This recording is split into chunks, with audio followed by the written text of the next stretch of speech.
আপনারা কি সবসময় এই দোকানতে নেন? আপনাদেরকে এই দোকানের দিকে আস্থা আছে? লাভ বেশি করে না সীমিত? এই তেলাপিয়া কত কেজি? 160 টাকা। চিনিগুড়ার চাল না?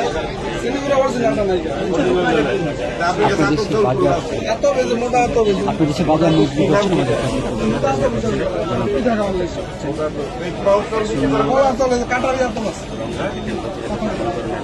গাজীপুরে বাজার দর স্বাভাবিক রাখতে সরাসরি মাঠে নেমেছেন গাজীপুর সিটি কর্পোরেশনের প্রশাসক মোহাম্মদ শওকত হোসেন সরকার।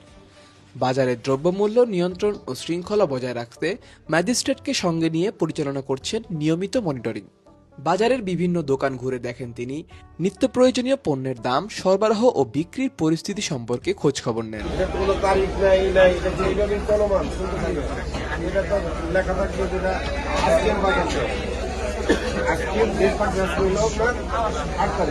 এ সময় সাধারণ ক্রেতাদের সঙ্গে কথা বলেন প্রশাসক। জানতে চান দ্রব্যমূল্য কিংবা ঈদ সামগ্রী কিনতে গিয়ে তাদের কাছ থেকে অতিরিক্ত বা অন্যায্য মূল্য চাওয়া হচ্ছে কিনা। আপনারা কি সবসময় এই দোকানতে নেন? আপনাদেরকে এই দোকানের দিকে আস্থা আছে? লাভ বেশি করে না সীমিত? পাশাপাশি বিক্রেতাদের সঙ্গেও কথা বলেন তিনি। বাজারের সার্বিক অবস্থা পর্যবেক্ষণ করে সবাইকে ন্যায্য মূল্যে পণ্য বিক্রির আহ্বান জানান।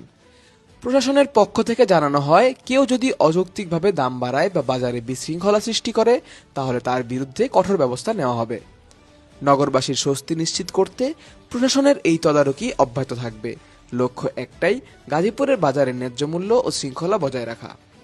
আমি মনে করি যে আমাদের বর্তমান যে সরকার যেভাবে আমাদের এই রমজানকে সামনে রেখে বাজারকে নিয়ন্ত্রণের যে সারা দেশব্যাপী কর্মসূচি নিয়েছে, তারই এই ধারাবাহিকতায় আজকে আমরাও গাজীপুর সিটি কর্পোরেশন আমরা বাজারে বাজারে নেমেছি। আমরা দেখতেছি, আশা করিব যে আমাদের এই গাজীপুরের বাজারেও যারা ব্যবসায়ী আছে তারাও এটা মেনে চলবেন। তবে ক্রেতারা সন্তুষ্টি প্রকাশ করেছে। তারা বলতেছে যে রমজানের মধ্যেও আমরা আগে যে মাছের দাম ছিল বা মাংসের দাম ছিল সেটার সাথে খুব একটা যে বাড়ছে তা না। অনেকেই বলছে না, এখনো এটা সঠিক আছে, আমরা মিল পাইছি।